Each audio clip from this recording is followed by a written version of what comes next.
here in this beautiful Norwegian environment, we have the possibility to go deep into history to experience the true essence of being a Viking back in the Viking Age 1,000 years ago.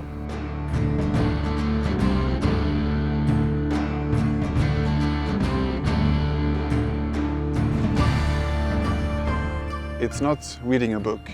It's about feeling it in your body. You're tasting the history, you're eating the food, you're feeling the wet and the cold, and really experiencing both the beautiful landscape and the nature and the history at the best.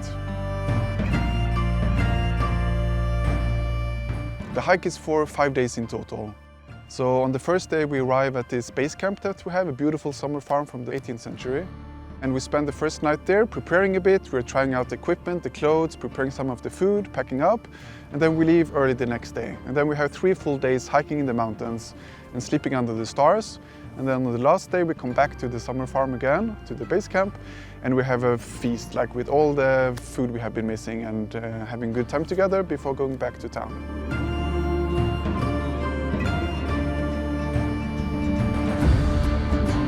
When you're joining the hike, we are doing a little bit of foraging. But this high up in the mountains, there is not too much to be found, so we'll have to bring most of the food that we are eating. And the food is a very important part of the whole experience because it's so different from what we eat today, right? So it's not very flavorful, there is not any sugars or any sweet. It's dried fish, it's small flat breads that we bake. We make some porridges and some soups, but it's very simple food.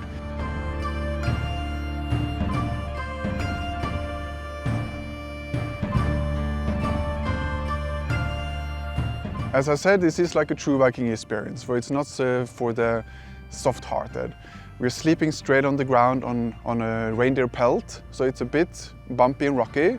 And each of us has a good, old, solid woolen blanket that we wrap ourselves into. So it's possible to stay warm, but it's maybe not always very comfortable. It's also something you get used to after a while.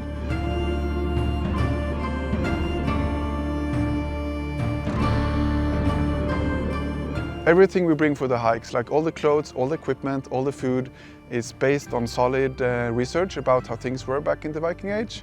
The only exception is 3 things. You can bring your underwear if you want to, because no one will see it. You can bring a toothbrush if you want to brush your teeth. And we recommend you to have your ordinary shoes, because the terrain is really rough and difficult to hike. And if you never walked in Viking shoes before, it's difficult.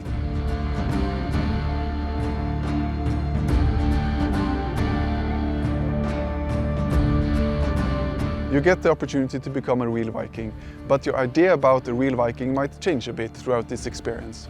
Because what we usually think about when we think about the Vikings are these like big, strong men with the sword and the axe, and they're fighting and they're sailing across the seas. But this was, of course, not the normal everyday person. That's not what they were doing.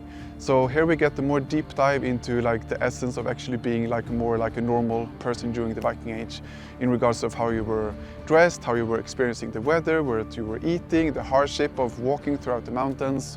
So it's a different part of history that we are getting into.